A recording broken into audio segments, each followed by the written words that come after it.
Hello everyone, this is Swati Singh. Welcome to Shri ji classes. General chemistry में हम लोगों ने कोवेलेंट बॉन्ड पढ़ लिया था। आज हम कोऑर्डिनेट बॉन्ड या डेटिव बॉन्ड पढ़ेंगे और उससे पहले ऑक्टेट रूल पढ़ लेंगे। ठीक है, ऑक्टेट रूल हम लोगों ने लास्ट टाइम पे कोवेलेंट बॉन्ड देखा था। कोवेलेंट बॉन्ड जब हम पढ़ रहे थे तो हमने देखा था कि बहुत सारे बॉन्ड, क्योंकि बॉन्ड स्टेबिलिटी चाहता है इसलिए बॉन्ड बन रहा है। कोई भी एटम स्टेबिलिटी चाहता है इसलिए बॉन्ड बन रहा है। और अगर उस स्टेबिलिटी में ऑक्टेट रूल का बहुत बड़ा रोल है, क्योंकि सारे जो एटम्स या एलिमेंट्स हैं वो स्टेबल होना चाहते हैं। तो ऑक्टेट रूल एक ऐसा रूल देखा गया कि बहुत सारे एलिमेंट्स क्या है, अपने आउटर मोस्ट पे 8 इलेक्ट्रॉन कंप्लीट करना चाहते हैं, नोबल गैस की तरह बनना चाहते हैं। ठीक है, स्टार्ट करते हैं। हम देखते हैं पहले octet rule. Octet rule,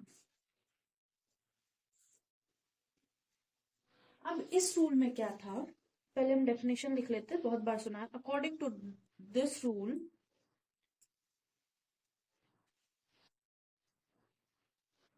according to this rule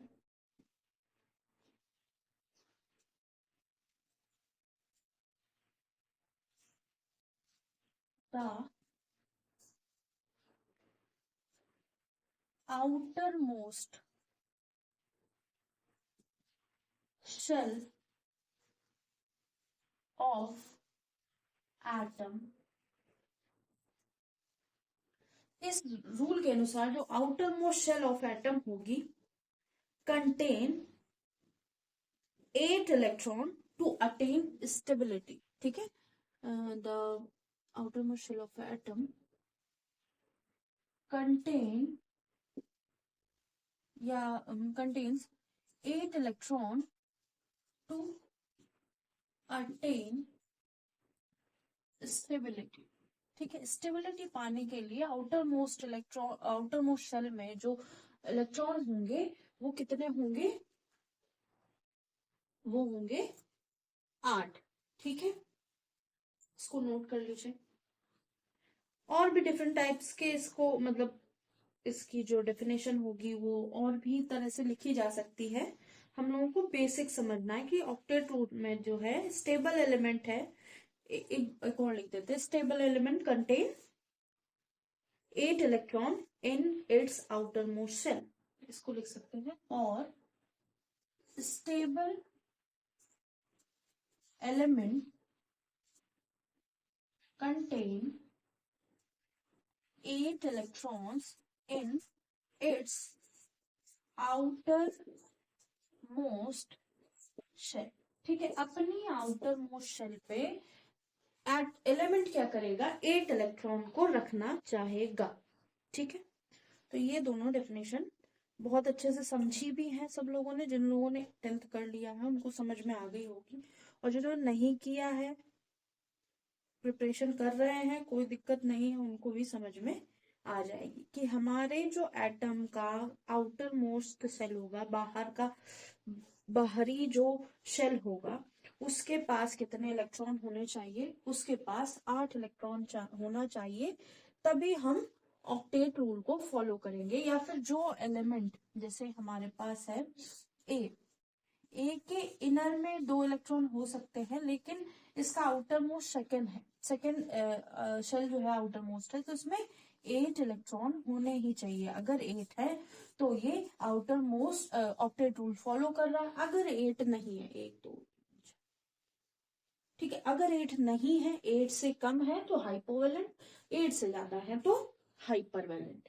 ठीक है, वो एक्सेप्शन था। अब ऑक्टेट रूल के लिमिटेशंस क्या थे, लिमिटेशंस हम लोगों ने हाइपोवेलेंट और हाइपर वेलेंट दोनों समझ लिए थे। फिर से लिख देते हैं इसके लिमिटेशन के अंदर कि limitation of octet rule.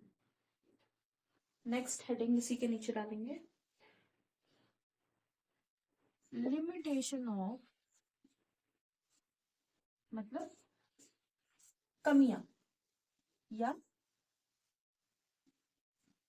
Limitations of octet rule.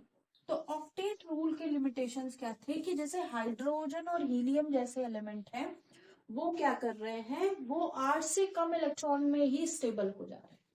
ठीक है, एक चीज ये हम लोगों ने देखी जिसको नाम दे दिया हाइपोवेलेंट। ठीक है, और भी थे, BX3 था, BEX2 था, तो ऐसे बहुत सारे एलिमेंट हम लोगों को देखने को मिले थे। फिर हाइपरवेलेंट की बात करें तो PCl5, PCl6, SF6। ठीक है, तो ये फिर ऑड इलेक्ट्रॉन स्पीसीज भी थे। ऑड इलेक्ट्रॉन स्पीसीज क्या होते हैं, रेडिकल्स भी कुछ देखने को मिले थे। तो इसको पॉइंट लिख लेते हैं। First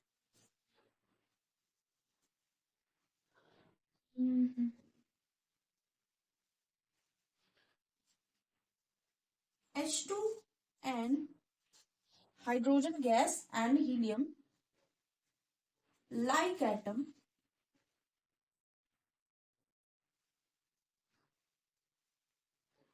are stable in less than 8 electron in its outermost shell, in its outermost shell। अपने outermost shell के में 8 से कम होने के बाद भी क्या थे, स्टेबल थे।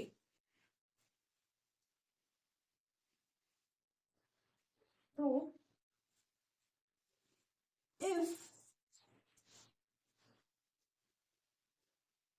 element has less than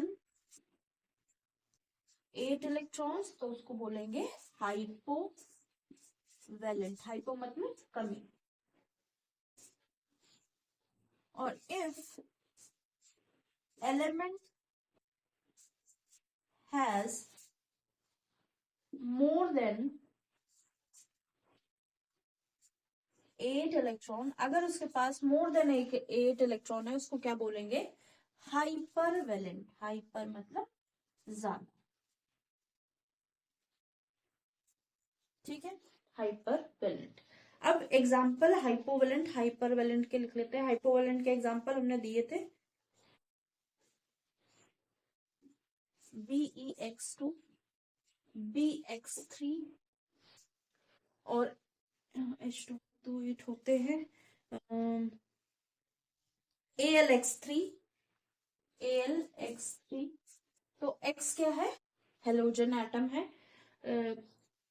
जो BEX2 है उसमें X क्या हो सकता है, फ्लोरीन, क्लोरीन, ब्रोमीन, आयोडीन। ठीक है, जो BEX2 है इसमें X हमारा फ्लोरीन, क्लोरीन, ब्रोमीन, आयोडीन हो सकता है। ठीक है, अब जब हम बात करेंगे BX3 की तो यहाँ पे X जो है फ्लोरीन, क्लोरीन, ब्रोमीन, आयोडीन के साथ हाइड्रोजन भी देखने को मिलेगा।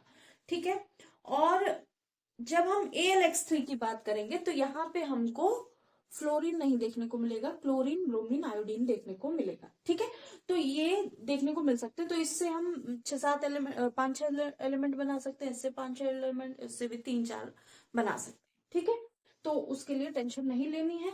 वो देख लेना है कि अगर हाइपोवेलेंट हाइपरवेलेंट की बात हो रही है तो अगर BE लगा है तो हाइपो होगा, B लगा है तो हाइपो होगा, AL लगा है तो हाइपोवेलेंट होगा।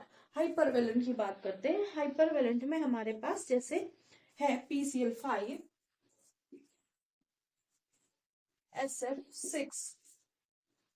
ठीक है, SF6। ठीक है, ये है। अब इसके बाद एक ऑड इलेक्ट्रॉन स्पीसीज होता है, उसको भी नाम ले देंगे हम। ये लास्ट वाली लाइन नहीं दिख रही, एक मिनट, तो इसको नोट कर लीजिए। हाइपोवेलेंट हाइपरवेलेंट के जो एग्जाम्पल हैं वो ये हो सकते हैं।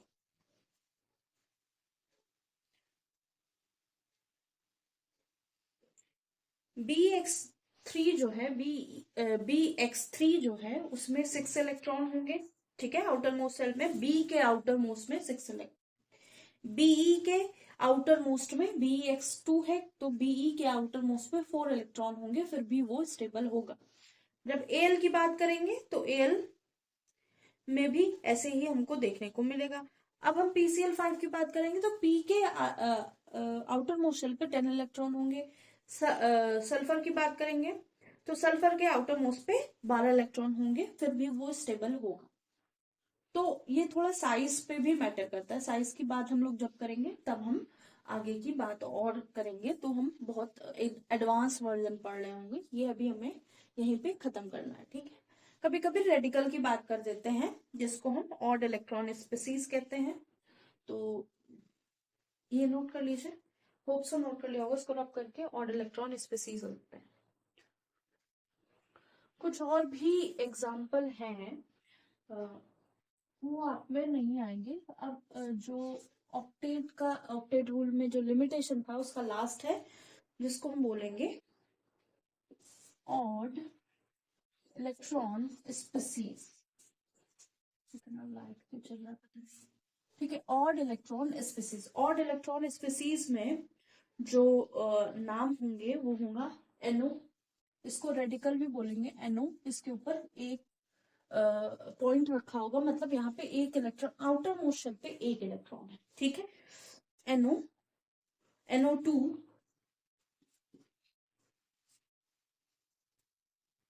और इसमें देखने को मिलेगा हम लोगों को ClO2, ClO2 और ClO3 ऐसे देखने को मिलेंगे, ठीक है।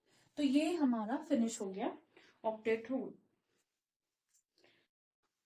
अब हम कोऑर्डिनेट बॉन्ड की बात करेंगे। कोऑर्डिनेट बॉन्ड, या फिर इसको एक और नाम से बोलते हैं डेटिव बॉन्ड, ठीक है। कोऑर्डिनेट बॉन्ड या डेटिव बॉन्ड, यहां पे क्या होगा, जो शेयरिंग ऑफ इलेक्ट्रॉन, पहला था हमारे पास आयनिक बॉन्ड, ठीक है। दूसरा था कोवेलेंट बॉन्ड, तीसरा है कोऑर्डिनेट बॉन्ड या डेटिव बॉन्ड। आयनिक बॉन्ड में क्या था, आयन अपने आप बन रहे थे, जैसे ही मोल्टन स्टेट में जाते थे, सॉलिड स्टेट में होते थे तो वो मतलब इंसुलेटर की तरह वर्क करते थे, नॉन कंडक्टर थे होते थे। कंडक्टर जैसे ही मोल्टन स्टेट में जाते थे कंडक्टर की तरह बिहेव करने लगते थे, आयन में ब्रेक हो जाते थे, अपने आसपास आयन से घिरे रहते थे, नॉन डायरेक्शनल थे, ऐसा ऐसा, ठीक है। जब हम कोवलेंट की बात कर रहे थे तो हमने बताया कि दो लोग हैं, दोनों लोगों ने 50-50% पार्टनरशिप की, उनका जो बॉन्डिंग थी वो शेयरिंग से बनी, इक्वल शेयरिंग से बनी, ठीक है। अब हम बात करेंगे कोऑर्डिनेट बॉन्ड की। यहाँ पे क्या होगा, जो एटम्स के बीच में, A और B के बीच में जो बॉन्डिंग होगी वो अनइक्वल शेयरिंग की वजह से होगी। अब A और B के बीच में जो बॉन्डिंग अनइक्वल शेयरिंग की वजह से हो रही है वो कैसा होगा, वो ऐसी शेयरिंग होगी जहां पे A का रोल बहुत ज्यादा नहीं होगा। हो सकता है A कैसा हो, ए के पास एक भी आउटर मोस्ट शेल पे इलेक्ट्रॉन ना हो जो पेयरिंग करना चाहते हो, बस उसके पास एम्प्टी शेल हो या ऑर्बिटल हो, ठीक है। उसके पास जगह हो इलेक्ट्रॉन रखने के लिए, लेकिन इलेक्ट्रॉन ना हो। बी के पास क्या होगा, बी के पास हो सकता है दो इलेक्ट्रॉन हो और ये दोनों बॉन्ड बना रहे हो, और ये दोनों, ये जो इलेक्ट्रॉन जो बी के है, एक्चुअली बॉन्ड बनने से पहले जो बी के पास थे, बॉन्ड बनने के बाद हम ये नहीं बता सकते कि ए के जो इलेक्ट्रॉन है या जो बी के इलेक्ट्रॉन है या ये जो बॉन्ड के इलेक्ट्रॉन है, ये जो बॉन्ड के इलेक्ट्रॉन है वो ए के पास है या बी के पास, ठीक है। तो ये थोड़ा सा हमको समझना पड़ेगा कि बॉन्ड बनने से पहले हमें ये आइडिया होगा कि एक कोवेलेंट बॉन्ड बना सकता है, ये कोऑर्डिनेट बॉन्ड बना सकता है। जरूरी नहीं है जहां आयनिक बन रहा हो वहां कोऑर्डिनेट का परसेंटेज ना हो, कुछ कुछ सब में एक्सेप्शन होगा, मतलब कि जहां कोऑर्डिनेट बॉन्ड बन रहा है वहां आयनिक बॉन्ड का भी कुछ परसेंटेज होगा, कोवेलेंट बॉन्ड का। तो कोवेलेंट और आयनिक में ज्यादा देखा जाता है कि आयनिक बॉन्ड बन रहा होगा वहां कोवेलेंट बॉन्ड का फैक्टर देखने को मिलता है, ठीक है। वो बातें बहुत एडवांस लेवल की है। यहाँ पे हम क्या कहना चाहते हैं कि हो सकता है कि ए के पास इलेक्ट्रॉन हो और बी के पास केवल खाली जगह हो। बॉन्ड बनने से पहले ए के पास इलेक्ट्रॉन हो और बी के पास ना हो, बॉन्ड बनने के बाद ए और बी दोनों के पास ही जो इलेक्ट्रॉन बॉन्ड फॉर्मेशन में इस्तेमाल हुए होंगे, जो इलेक्ट्रॉन बॉन्ड फॉर्मेशन में यूज हुए होंगे, वो ए और बी के पास इक्वली होंगे। ठीक है, इसकी डेफिनेशन लिखते हैं। आई थिंक इतना समझ में आ गया होगा। तो यहाँ पे डेफिनेशन क्या होगी, द बॉन्ड फॉर्म्ड बाय, अरे क्या हो रहा है, by unequal sharing of electrons between atoms के बीच में जो शेयरिंग ऑफ इलेक्ट्रॉन होगी वो कैसी होगी, unequal. The bond formed by unequal sharing of electrons between atom, A और बी के बीच में जब बॉन्ड बनेगा तो शेयरिंग ऑफ इलेक्ट्रॉन क्या होगी, अनइक्वल। ठीक है, इसी बॉन्ड को क्या कहते हैं, कोऑर्डिनेट या डेटिव बॉन्ड। एग्जाम्पल में हमने O3 देख लेंगे, O3 एनसीईआरटी में भी दिया है। ठीक है, तो हमारे पास O है, O के आउटर मोस्ट पे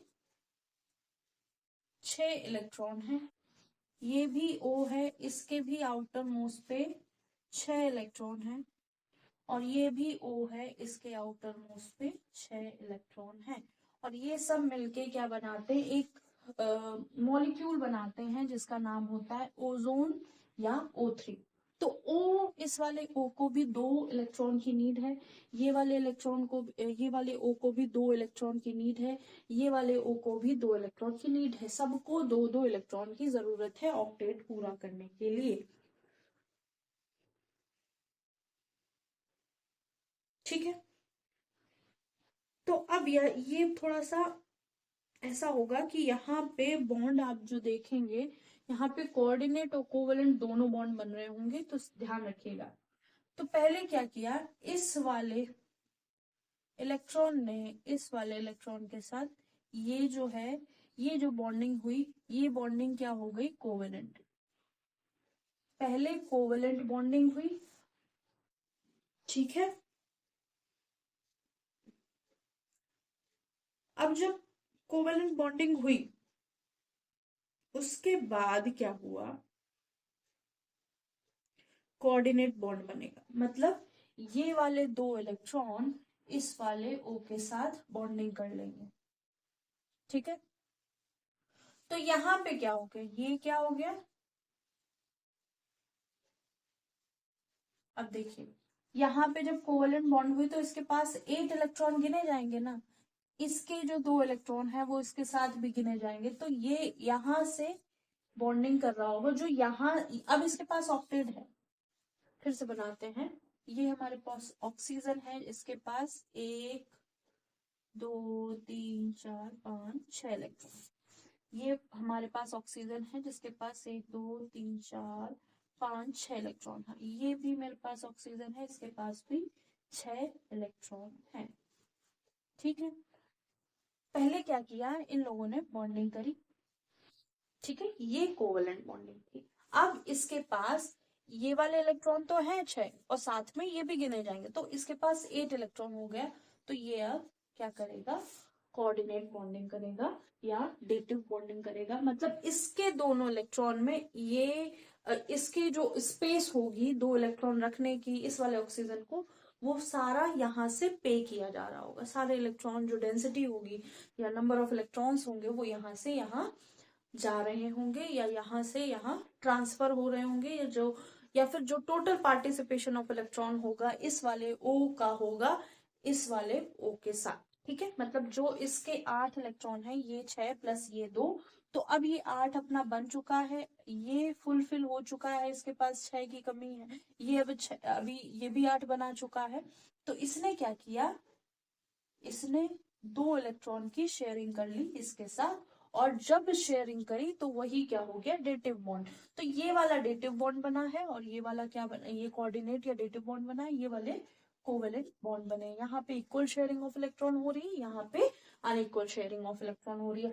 अब कोई कह सकता है कि तीनों की सिचुएशन जो सेम है, तो तीनों की सिचुएशन सेम है। ये अगर इसके ये वाला जो मिड वाला है ऑक्सीजन, वो अगर इसके साथ कोवेलेंट बॉन्ड बनाता है, ए बी सी नाम देते हैं, ए बी सी, 3 मॉलिक्यूल है, 3 एटम है ऑक्सीजन के। ए और बी में अगर कोवेलेंट बॉन्ड बनता है तो बी और सी में क्या बन रहा होगा? Coordinate bond. ए और बी में अगर कोवेलेंट बॉन्ड बनता है तो ए और सी में कोऑर्डिनेट बॉन्ड बन सकता है। ठीक है, अगर ए बी और सी में कोवेलेंट बॉन्ड बनता है तो ए और बी में कोऑर्डिनेट बॉन्ड बन सकता है। ठीक है, अगर ए बी और सी में क्या बन रहा है? कोवेलेंट बॉन्ड बन रहा है तो यहाँ यहाँ कोऑर्डिनेट बॉन्ड बन सकता है। कोई भी ऐसा, ये तीनों एक ही सिचुएशन पे है तो कैसे भी बॉन्डिंग कर सकते हैं। बस ये शर्त है कि यहाँ पे पहले जो है कोवेलेंट बॉन्ड बन रहा होगा, उसके बाद कोऑर्डिनेट बॉन्ड बन रहा होगा। तो ये एग्जाम्पल हो गया O3, बहुत अच्छा एग्जाम्पल है। इसको आप ऐसे भी लिख सकते हैं, इसको आप ऐसे भी लिख सकते हैं, इसको आप ऐसे भी लिख सकते हैं। ठीक है, और जहां पे आप डबल बॉन्ड लिख रहे हैं तो अगर एरो नहीं बना रहे हैं, जैसे एरो बना रहे हैं तो ये दोनों इक्वल ही है। ठीक है, अगर एरो नहीं बना रहे हैं तो आप ऐसे लिख सकते हैं, मतलब यहाँ पे कमी हो गई इलेक्ट्रॉन की और यहाँ क्या हो गई, क्योंकि ये पेयरिंग कर रहा है तो अब इसके पास 8 इलेक्ट्रॉन है, इसके पास डेफिशिएंसी होगी इलेक्ट्रॉन की। तो ये तीनों मान्य है, ये तीनों डायग्राम O3 के एक्सेप्टेबल है, इसको नोट कर लीजिए। तो हम लोगों ने कोवेलेंट बॉन्ड की बात कर ली, कोऑर्डिनेट बॉन्ड की बात कर ली, और बात कर ली हम लोगों ने ionic bond.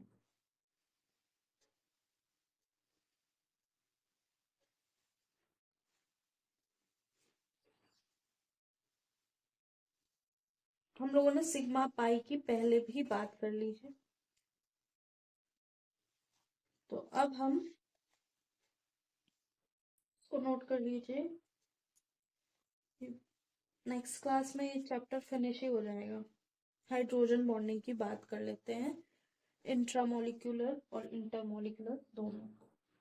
Hope so note हो गया होगा, इसको रब करते हैं। अब हम बात करेंगे हाइड्रोजन बॉन्ड की। हाइड्रोजन बॉन्ड क्या होगा? किसी भी एक एटम के लोन पेयर अट्रैक्टेड होंगे अदर एटम के हाइड्रोजन के साथ। मतलब कहने का मतलब कि अगर दो मॉलिक्यूल है वाटर के, दो मॉलिक्यूल है वाटर के, बहुत बार समझाया है, जो लोग स्टार्टिंग से पढ़ रहे हैं उन्होंने हाइड्रोजन बॉन्ड बहुत बार पढ़ा होगा, और नहीं पढ़ रहे हैं तो वो आज पढ़ लेंगे। ठीक है, तो क्या है, एक एटम के लोन पेयर अट्रैक्टेड होंगे टुवर्ड्स अदर एटम का हाइड्रोजन। एक एटम के लोन पेयर अट्रैक्शन होगा टुवर्ड्स अदर एटम के हाइड्रोजन, मतलब इस एटम के ऑक्सीजन के लोन पेयर अट्रैक्ट होंगे दूसरे किसी वाटर के मॉलिक्यूल के हाइड्रोजन के साथ। ठीक है, वाटर के मॉलिक्यूल के हाइड्रोजन के साथ अट्रैक्ट हो रहे होंगे, तो डॉटेड बॉन्ड की तरह जनरली दिखाया जाता है क्या, हमारा हाइड्रोजन बॉन्ड। अब हाइड्रोजन बॉन्ड जनरली कौन बना रहे होते हैं? जनरली हाइड्रोजन बॉन्ड हाइड्रोजन और इलेक्ट्रोनेगेटिव एलिमेंट्स बना रहे होते हैं। जो मोस्ट इलेक्ट्रोनेगेटिव एलिमेंट है वो है फ्लोरीन, ऑक्सीजन, नाइट्रोजन। ठीक है, फोन, जिसको हम लोग निमोनिक बना रखा है फोन, तो लिख लेते हैं attraction between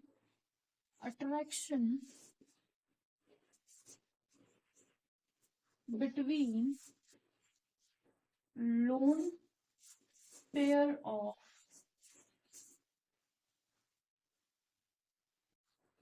electronegative element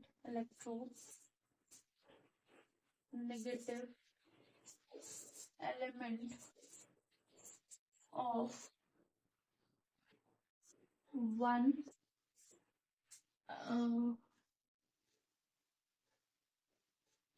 attraction between lone pair of electronegative element of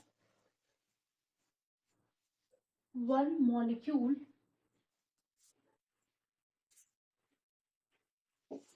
to H atom of other molecule। ठीक है, अट्रैक्शन होगा लोन पेयर किसका, lone pair of electronegative element of एक मॉलिक्यूल के इलेक्ट्रोनेगेटिव एलिमेंट्स का किसके साथ, एच एटम के साथ, जो एच एटम दूसरे मॉलिक्यूल के साथ जुड़ा है। ठीक है,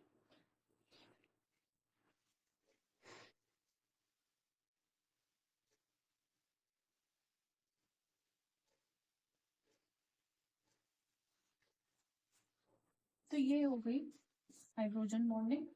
अब H bonding is possible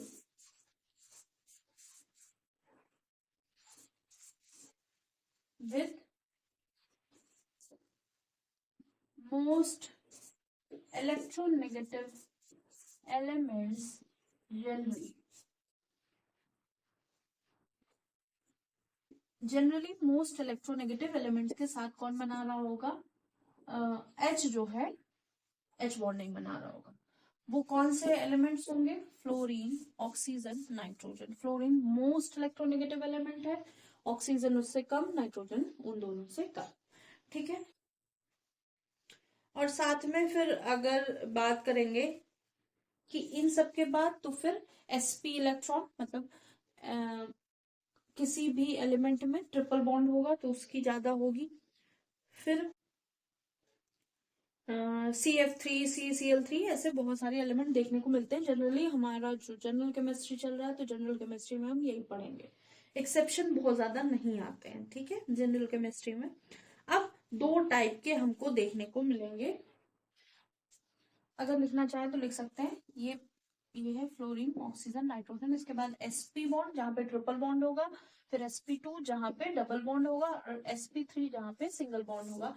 तो जो इलेक्ट्रोनेगेटिविटी ऑफ द एलिमेंट है या मॉलिक्यूल है वो ऐसे कम होगी, पहले फ्लोरीन की, फिर ऑक्सीजन की, नाइट्रोजन की, फिर जहाँ पे ट्रिपल बॉन्ड है वहां की, फिर जहाँ पे डबल बॉन्ड है, हाइब्रिडाइजेशन पढ़ा, ओ हाइड्रोकार्बन पढ़े होंगे, जहाँ पे सिंगल बॉन्ड है वहां पे कार्बन कार्बन के बीच में ट्रिपल बॉन्ड, कार्बन कार्बन के बीच में सिंगल बॉन्ड, कार्बन कार्बन के बीच में डबल बॉन्ड। ठीक है, ऐसे इलेक्ट्रोनेगेटिविटी देखने को मिलेगी। अब टाइप ऑफ हाइड्रोजन बॉन्ड की बात हो रही थी, तो पहला टाइप है टाइप्स। तो पहला टाइप हम लोग देखते हैं जनरली, वो है इंटर मॉलिक्यूलर H बॉन्ड या इंटरमोलिकुलर हाइड्रोजन बॉन्डिंग। सेकेंड है intra molecular H bond, intramolecular H bond. ठीक है,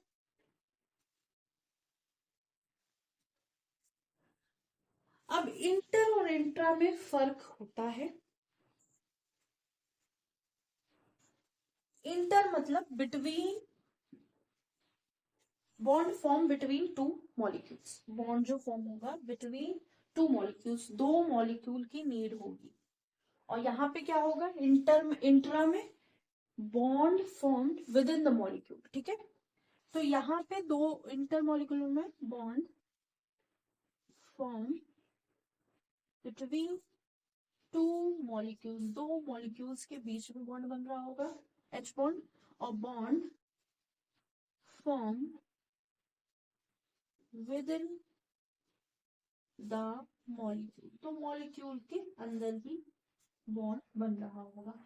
ये नोट कर लीजिए। इसके बाद मॉलिक्यूलर और इंट्रामोलिकुलर दोनों का एग्जाम्पल लिखते हैं और आज की क्लास फिनिश करते हैं। और होप सो ये वाला चैप्टर भी फिनिश हो गया होगा, कुछ बचा होगा तो वो हम नेक्स्ट टर्म पे इसका कवर करके ये क्लास फिनिश करते हैं। तो होप सो नोट हो गया होगा। 1 मिनट का टाइम देते हैं।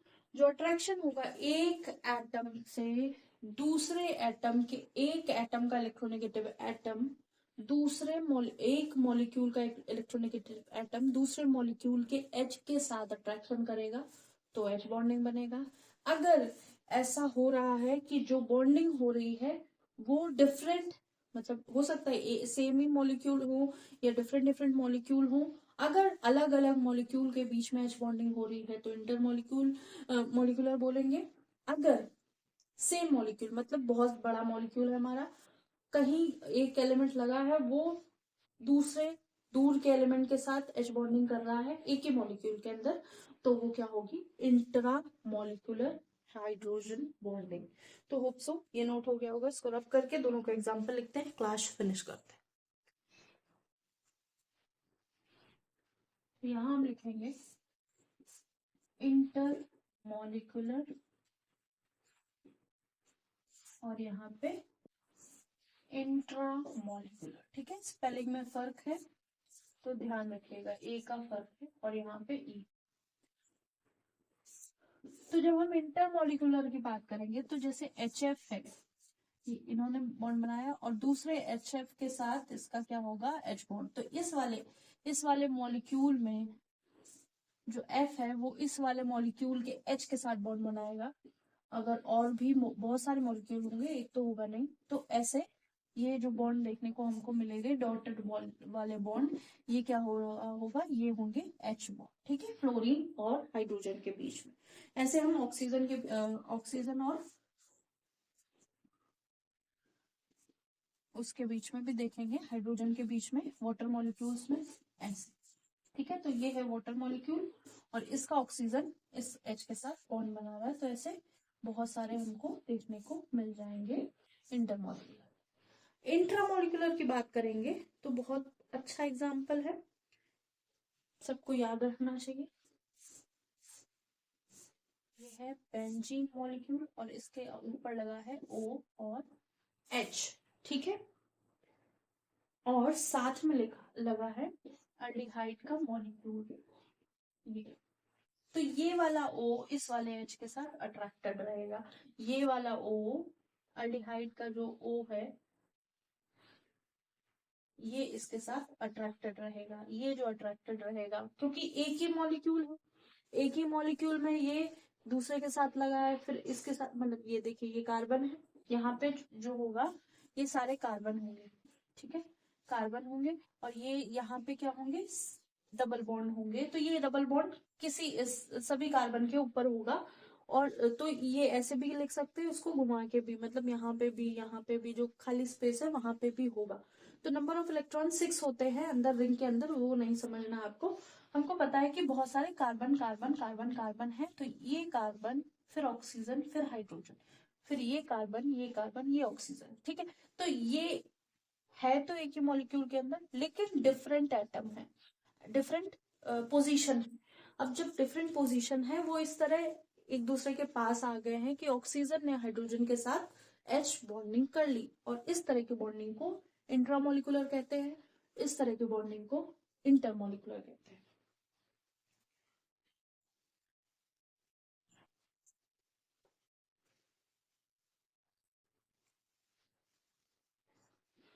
इसको नोट कर लीजिए।